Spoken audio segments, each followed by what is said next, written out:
Hi, it's Maggie, and it's Book Talks. I'm talking to Evan about a book that he just read. What is the title of the book? The title of the book is The Things They Carried. What is the author? The author is Tim O'Brien. What genre did the book fit into? It's more like a historical fiction.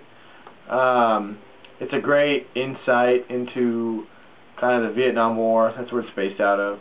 But the author specifically puts in there before you read the story that it's not supposed to be real.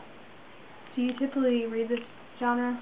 Yeah, I like all history books, whether they're fiction or nonfiction. It doesn't really matter. I mean, obviously the nonfiction ones will, give you a more realistic approach to what was going on, but I like them both. What attracted you to this book? Well, my grandfather was in the Vietnam War, and one of my English teachers had recommended it. It was on a book list, and we didn't choose it for that semester, so that's just kind of why I came across it. Could you give us a brief summary? Yeah. Well, it's just about a kid that ends up getting drafted into the Vietnam War, and he really contemplates whether or not he's going to go, because he's really scared. He even takes a trip up to Canada, and he just realizes how scared he is because he was that close to, deserting his country. But he ends up going, and he comes back safe. But it's just a story about him and all the guys that he gets to know and all their different experiences in Vietnam. Did you enjoy the author's writing style? Yeah, it was good. All the detail was great. And how it kind of switches from character to character. Even though they're all together, they all have like different backgrounds and stuff.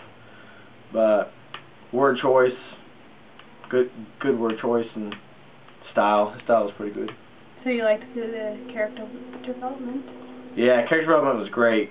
Because like this whole story, and why it's called The Things They Carried, is it starts off with how he describes each character and what they kind of like bring to the table, I guess you could say, for the war. Like one guy's name is Kiowa, and he actually brings moccasins, and so he thinks that he can kind of be quieter than most people when they're like going out on recon missions. Have you read anything else by this author? I'm actually starting the next book by Tim O'Brien. It's called If I Died in a War Zone, Pack Me Up and Ship Me Home. And I haven't really gotten too far into it, but it's kind of along the same lines. It's pretty good. Do you recommend this book to any other students? Yeah, any students that like action or any war stories. And I mean, also for those that don't, I mean, it's not really too gory or graphic, but it's a great all-around read. It keeps you interested from page to page. What would you give you a good sales pitch about this book? Read this book. Okay. Well, thank you for your time. Thank you. This is Book Talks. This is Evan.